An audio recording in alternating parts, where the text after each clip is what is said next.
Hi everyone, I'm Monica, I'm an NHS GP and welcome back, or welcome if you're new here to my YouTube channel. If you like my videos then please remember to like and subscribe. Why can't I say the word subscribe? If you like my videos and you like my channel then please remember to like, comment and subscribe. Grab yourself a cup of tea and let's begin.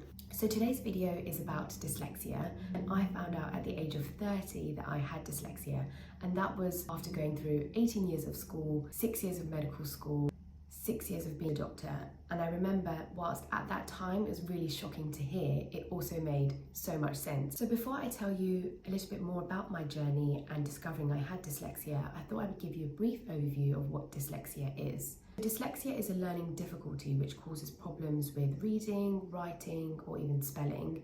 It's different to a learning disability because intelligence is not affected. It's actually really common, so 1 in 10 people have some degree of dyslexia.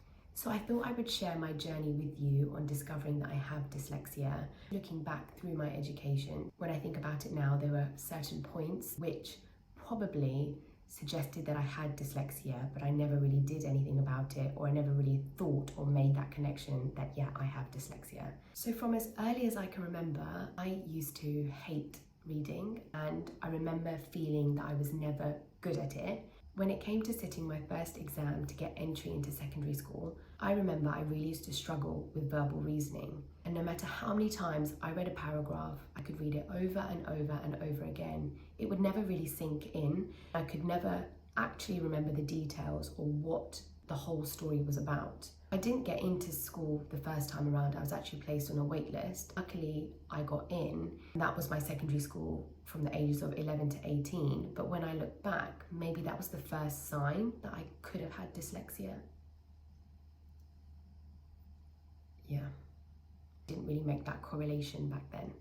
During secondary school, the next set of my exams were my GCSEs. I really disliked revision because at that time, the way to revise was to read a book, make notes, and I remember I would read a textbook, make notes, memorize those notes, then make more notes, and then memorize those notes and make more notes. And I kept repeating it until it sunk in, and it was honestly so time consuming. But I thought that that was the normal way to do it. I thought that everybody did that.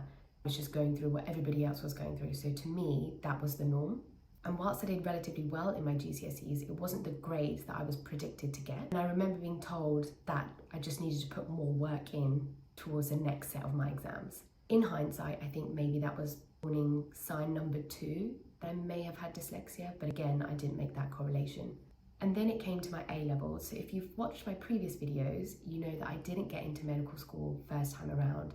So I knew I was already taking a year out. And whilst I was preparing for my A-levels, I did the same time-consuming method of revising, where I would read a book, make notes, memorize those notes, then make notes of what I remembered, and then keep going until it sunk in. And then it came to results day, and I remember my heart sank because it wasn't the grades that I wanted. And I knew that if I wanted to get into medical school, I would have to resit some A-levels. And I remember at the time, I felt so embarrassed and so ashamed, and I didn't want to tell anyone. And in hindsight, maybe that was sign number 3 that I had dyslexia, but again, didn't make the correlation between the two.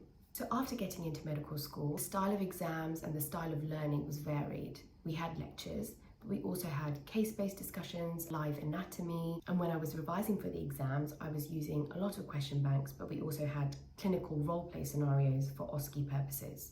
I guess you could say that this was sign 4 that I could have had dyslexia, because actually I had no real issues during my medical school training, and maybe that was because I was switching up my learning styles. So then I started work as a doctor, and I didn't really have any exams up until entrance into GP training. So the main exam to enter GP training, again, I used question banks, so it was more just pattern recognition, rather than reading paragraphs, retaining the information and then writing it down. And then during GP training, we have 2 exams. So one was a written exam, where you had 57 seconds per questions, 200 questions in total. I revised the only way I knew how, and I failed the exam.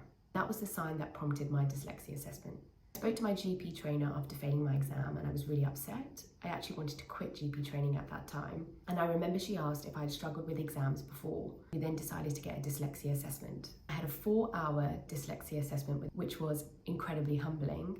In the assessment, I remember I was given a paragraph to read, and he took the paragraph away and asked me questions. I remember when he was asking me the questions, it felt like it was completely foreign, like I'd never read anything about it before. He then said to me after, "I can see that you've been working extremely hard and harder than others to get to where you are today." And when I heard that, I cried. Because whilst it was shocking to hear that I have dyslexia, it also just made everything make sense. So subsequently from that assessment, I got extra time in my exam, and I also changed my learning styles and my revision techniques, and I passed the exam.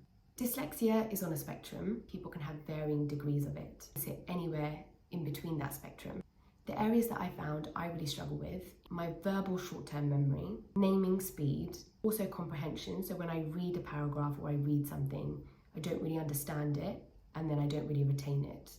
All of that impacts my processing of information. I can't believe it took me 30 years to get the diagnosis. Knowing that I have dyslexia means that I've been able to change my learning and revision techniques, also adapt my workplace environment, and make small changes on a daily basis to be a bit kinder to my brain.